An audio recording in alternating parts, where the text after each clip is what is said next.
আসসালামু আলাইকুম সবাইকে।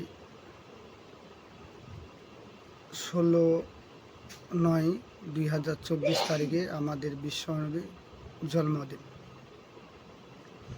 তো আমরা বা আমাদের মুসলিম সমাজ তিনটি ভাগে বিভক্ত হয়ে গেছে: দেওবন্দ, বেরেলি এবং ওহাবি। দেওবন্দ, বেরেলি, ওহাবি তিনটি ভাবে বিভক্ত হয়ে গেছে। অনেকে বলে বিশ্বনবীর জন্মদিন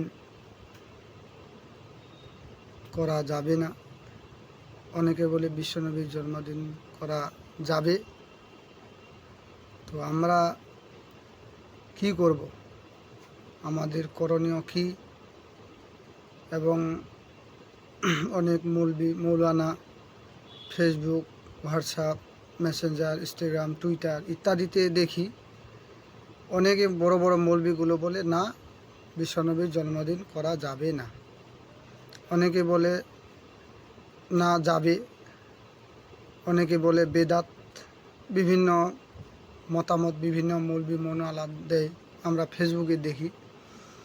কিন্তু আমাদের করণীয় কি করতে হবে আমরা তা এখনও জানি না। আর আমাদের মুসলিম সমাজ তিনটি ভাগে বিভক্ত হয়ে গেছে: দেওবন্দ, বেরেলি এবং ওহাবি। তো আমার ভিডিওটার করার উদ্দেশ্য এটাই যে আমাদেরকে কমেন্ট করে জানাবেন কি করতে হবে না করতে হবে। আমরা ফেসবুকে দেখি বিভিন্ন বড় বড় মৌলানা, যেমন বাংলাদেশ, সৌদি আরব, তারপরে দুবাই ইত্যাদি, মানে নানান কথা বলে। কেউ বলে বিশ্বনবীর জন্মদিন করা যাবে, কেউ বলে যাবে না। এই নিয়ে আর কি বিভিন্ন তর্ক বিতর্ক হয়। তো কেউ বলে ডিজে করা যাবে না, ইত্যাদি ইত্যাদি আর কি, মানে বিভিন্ন মৌলবীর বিভিন্ন কথাবার্তা।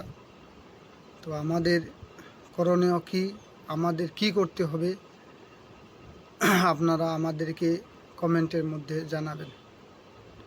এবং আবার অনেকে বলে যে বিশ্বনবী যেই তারিখে জন্মগ্রহণ করেছিলেন সেই তারিখেই মৃত্যুবরণ করেছে। তো এই জন্য আমরা বলছি আমাকে লাইক কমেন্ট করে একটু জানাবেন। আসসালামু আলাইকুম।